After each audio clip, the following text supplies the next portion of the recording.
77 days to go to the Olympics, and I've got a very special guest in possibly India's youngest coach slash mentor ever. Rakesh Manpat is a former national champion of India. He's a shooter and a lot more. He's also a dear classmate of mine from college. Hi Rakesh, welcome to the Good City Show. Thanks, Adi. Hi.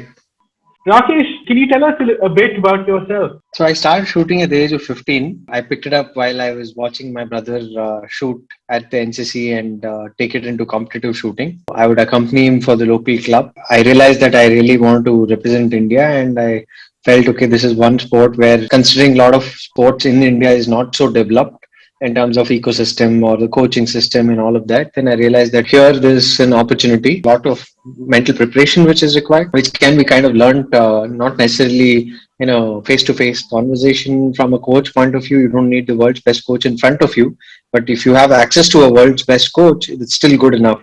And the internet boom and your ability to connect with coaches across the world was helping a great deal to become actually independently develop your skills by just being in touch with some of the best shooters or coaches in the world. So, in your initial days growing up, were you also part of the NCC, the uniform, the march past Yes. growing up? Yes. So I was part of the Shorts all the way NCC out, in my three school buttons and out. college. It was quite an exciting time in NCC because you kind of learn a lot of self discipline, and then you learn a lot about the rifles, and you kind of do rifle drill, which is you're marching with the rifles, and that would be, I think, the most exciting part for me, where you're marching with the rifles. Man, and that's some initial days of weight training and CrossFit, right? Carrying the rifle and walking around with the backpack. It is quite a lot more than that in NCC. There's something called a Thalsanic camp in NCC, where you kind of go through the whole obstacle course, and you also get to do camp alongside the armed forces. So I did a para regiment camp in the para battalion in Bangalore, where we were attached with the army. No, not really jumping off the para regiment, but Okay. on Okay. ground. So these are the special forces unit which is there, which is the para, the brown beret, which they have the maroon beret. So they have an obstacle course. So we had to have a rifle on our back and really run through the obstacle course. You had a lot of obstacles to clear. There's quite a physical challenge. And I don't know how old was I, 16, 17 while I was doing this. So Rakesh, now that was your initial days molding into an athlete, getting the form, getting the discipline. So it's difficult to decide to be an athlete. So while I Okay. went through this transition phase, I was a really bad athlete in school, meaning I could not run a 400-meter track. I could not finish a race of 400 meter in my school. So it was quite a daunting experience in school when you're unable to finish such a short course of duration running. And through this NCC process and actually training alongside some of the armed forces people and the seniors in National Cadet Corps, follow on, I was able to go on to finish a full marathon in Bangalore. I was able to finish in 4 hours. Or you Okay. can't imagine somebody who's doing unable to do a 400 meters in school, and 2 3 years down the line, you're able to run 21 kilometers at a go. It's quite an life changing experience, and overall self confidence point of view is quite a big change for me from that point. And athlete point of view, since shooting is one of those sports where you can pick up in any age, it kind of made it easy in that sense to still being able to pursue it at the competitive level. Okay. How was it in your initial days? Of course, shooting 10 years ago or 12 years ago to now has come a long way. So it was very difficult in the early stages between 2005 and 2008, where if you had to import your own rifle, you had to be in the top 25 of India. And to get to the top 25 of India, you needed a good rifle. So then how do you get to that, right? So it was a Right? catch 22 situation. And I think after the Abhinav Bindra's Olympic gold, the government has opened up the possibilities of any one of us as civilians can import a rifle through right channels of import, and can actually start the sport at a grassroots level with the world's best equipment. And that, I think, has opened up, and the government has made enough effort to actually bring the costs down for the athletes, or typically the club members who are looking to pursue the sport. That has made a big boost in that sense. Yeah. Okay. And can you quickly condense what the various kinds of shooting as a sport, because shooting, of course, with the armed forces and shooting as a sport are completely different. You, of course, use different bullets, different Absolutely. guns. So various events are there in shooting. It's one. It's if I have to broadly classify the three events, which is one is rifle, pistol, and shotgun.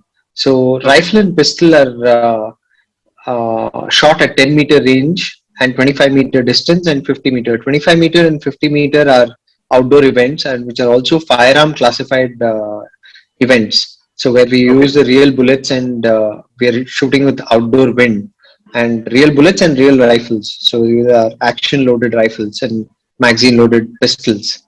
And the 10-meter, which is something which everyone starts off, is mostly air guns and compressed air driven, which does not require any sort of license to start off. You can even train at home, set up a range in your backyard. All sorts of things can be done with air rifles. Of course, they're lethal. They're very lethal in that sense in 10-meter distance. It's quite dangerous if not used it in the right way. Apart from that, you have shotgun, which is also an outdoor event, which is Okay. also a firearm 12 bore event, where there are clay targets which are flying and you're pointing at shooting at it.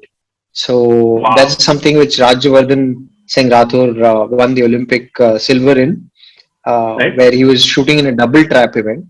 So there's trap, double trap, and skeet events, which are completely outdoor, and you're hitting a clay target which is racing against you. It's being let off against you overhead and away from you at around 75 kilometers per hour speed. So it's really fast, Yeah, it sounds really and fast. it's a yeah, it's hit or a miss. So it's Okay. quite thrilling. We do shoot big bore where we use 7.62 caliber, which is the AK-47 rifles caliber, and the Wow. thrill of shooting is another level. Yeah, All right. they're part of the World Championship and Commonwealth Games. We don't use telescopes in any So, of our how do you events. aim? It's all Go ahead. we like. You'll have to come to the shooting range. I'll show it to you. Okay, excited.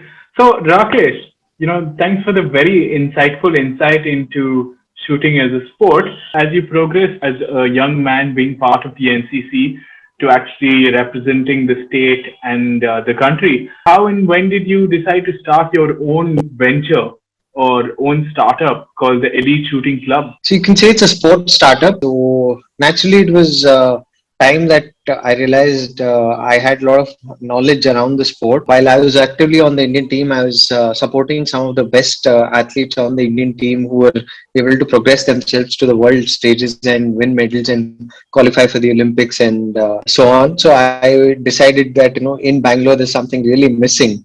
And also the access to shooting in Bangalore was really bad. A lot of Okay. friends like you would ask me during college, where do I start shooting? Where do I come and have a look at what you're doing? That was the initial thought. And then, yeah, I decided to set up some shooting ranges and enable a lot more youngsters to actually pick it up in the right way. And also, somebody who's on recreation point of view, get the access to best quality weapons and get a good experience out of their session of shooting. And this is one sport where you can pursue at any age. There have been people All who right. started at this sport at the age of 27, 28, are currently on the Indian team within a year. End of a year, Wow. they're on the national team. It's amazing what the sport has done to a lot of people, that it gives real opportunity for hardworking hobbyists, or even that point of say, I can say that you can make it to the team at even a 35, 40-year-old are on Indian teams. The oldest athlete right now qualified for the Indian team at the Olympics at the age of 40. Wow. So age no bar technically to Age no qualify bar. for the Indian shooting Yeah. team. And how did the name come about? Name was slightly, it's about just the mindset, right? So mindset was to be one of the best in the world as an athlete, to be best in India, and Okay. then you kind of progress that mindset to be how do I be best in the world. So that is certainly elite thinking and elite mindset. And So it's breaking the it's myth. actually, yeah. So, it's also to feel a lot good about yourself, right? Elite is putting you a class apart. So the whole Right. point of this sport is also a lot to do mental game. It's a lot to do with your mindset. It's really important to even go to the competition with a good mindset, And when you kind of have that elite thinking and you're part of elite, probably you get that a little brushed on you that you're part of something bigger, which kind of resembles with the mindset which you need to have. And then you can kick yourself to be having a elite thinking and go win the competition. Yeah. Elite mindset. Now, how do you go from Yeah. the elite mindset to the winning mindset? I think elite mindset is winning mindset. There's no transition really required.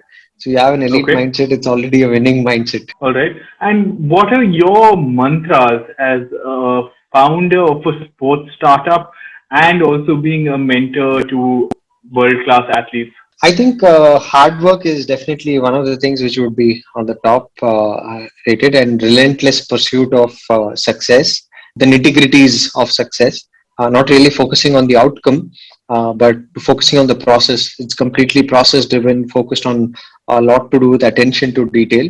I think these are the three key elements which I can say are have been really in my favor in terms of what I've been doing. And Rakesh, one of the things that I've been fortunate as old friend of yours has been the kind of process that you follow, right? You've got your own unique mind map.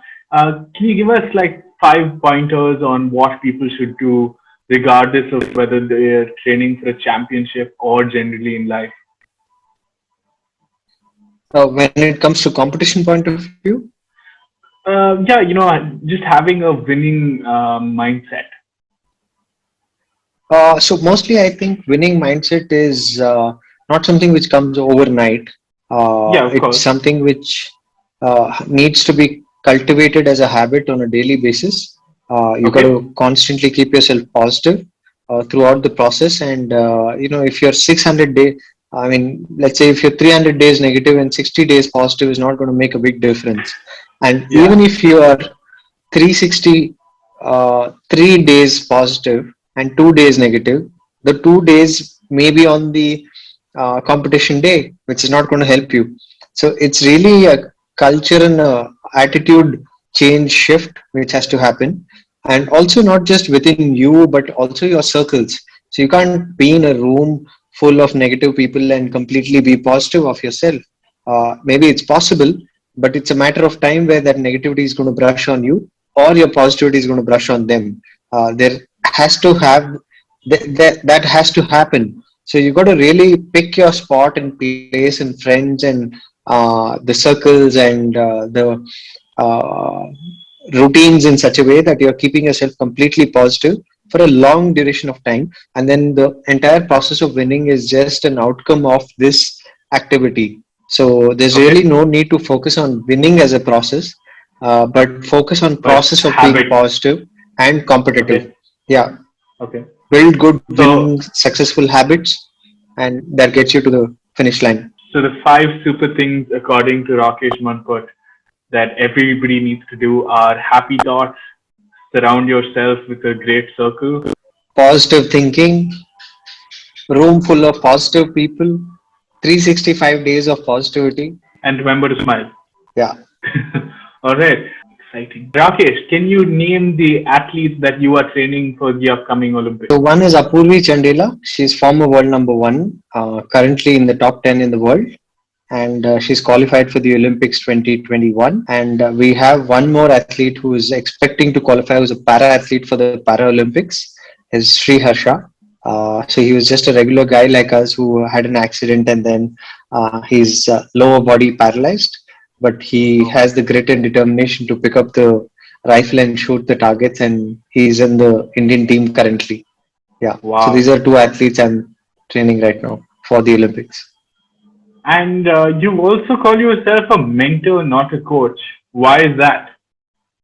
Because I'm still actively putting myself around the athletes and giving a run for their shooting targets and scores. So I still consider myself athlete, and this is an ageless sport.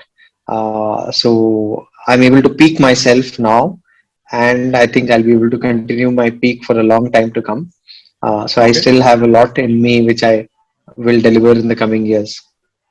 And is there anything else that I may have missed asking you that you'd like to let the audience know about you and your team? So I think we just during these times of lockdown, I don't think we need to really be worried about the uncertainty and focus on the things which are in control. And as a team, also, we try not to focus on the competition. We try not to focus on the all the things which are not in our hands and control.